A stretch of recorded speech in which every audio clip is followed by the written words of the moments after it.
Part 82. Fitna on the march to Uhud. The Prophet divided the army into three main groups: the Muhajirun, under the leadership of Mus'ab ibn Umayr; the Aus, under the leadership of Usaid ibn Hudayr; and the Hazraj, under the leadership of Al-Hubab ibn al-Mundir. Every single adult Muslim male, totaling 1,000, marched towards Uhud with 100 suits of armor and a handful of horses.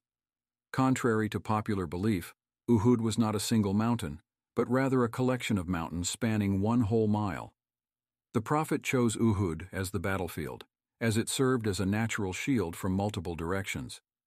Open battle against a much larger enemy would most likely lead to defeat, and so the Prophet utilized his surroundings. A group of 300 hypocrites, headed by Abdullah ibn Ubay ibn Salul, began lagging behind gradually until they eventually took a complete U-turn. They did not have the decency nor honor to voice their withdrawal, but instead opted to sneak away. Some of the companions saw them and rebuked them, to which Abdullah ibn Ubay ibn Salul said, "He listened to our youth and left my advice. Why should we risk our lives fighting for him when he did not listen to us?" When Abdullah ibn Amr ibn Haram saw Abdullah ibn Ubay ibn Salul retreat, he rode towards him and said, "I remind you to fear Allah and not leave your Prophet and people at this time when the enemy is about to attack. Did you not promise him that you would protect him and defend him, like you would your own families?" Abdullah ibn Amr reminded them of their religious duty as well as their tribal honor. Abdullah ibn Ubay then meekly responded, "If we thought there would be fighting, we would have definitely gone with you, but we do not think they will attack." Allah quoted him directly in the Quran. "So, what you suffered on the day the two armies met was by Allah's will, so that he may distinguish the true believers and expose the hypocrites. When it was said to them, 'Come fight in the cause of Allah, or at least defend yourselves,' they replied, 'If we had known there was fighting, we would have definitely gone with you.'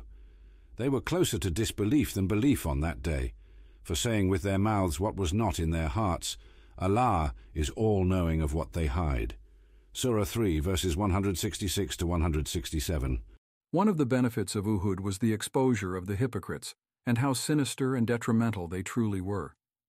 Prior to Uhud, the companions were not privy to the extent of their deceit, but their actions at Uhud made it clear to the companions, in no uncertain terms, that they were an enemy within. Allah described it as separating the evil from the good. Surah 8, verse 37. The only way to distinguish the sincere from the disingenuous is through trying times. When the Muslims saw such a large group of people turning back, they began debating. A group of Muslims suggested that they turn back and fight the defectors, while another group insisted that they continue forward.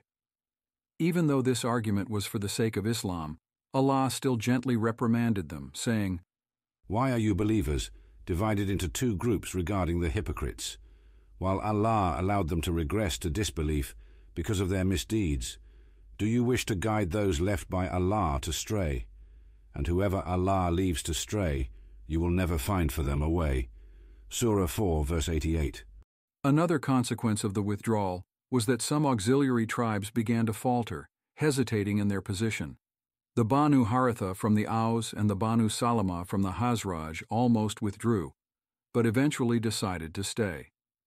Allah references them too. "When two groups among you were about to cower, but Allah was their ally. So in Allah let the believers put their trust." Surah 3, verse 122. Despite being a moment of weakness, these two tribes would later boast about this event, because Allah described himself as their ally. 700 Muslims marched on, and the Prophet ensured that they traveled surreptitiously. He acquired a guide to take them through the valleys and farms, avoiding the open route so as not to reveal their location to the Quraysh. They passed by an elderly blind man who was a friend of Abdullah ibn Ubay ibn Salul and was equally as resentful. He shouted, "Who is that passing by? Is this Muhammad and his companions? I do not give you permission to go through my land." He then began throwing rocks and pebbles despite his blindness. A companion raised his sword to attack him, but the Prophet said, "Leave him. His heart is blind, as is his sight. The Muslims arrived at Uhud in the afternoon of the 14th of Shawwal, and the Quraysh then made their way to Uhud, with both armies prepared to fight the following sunrise.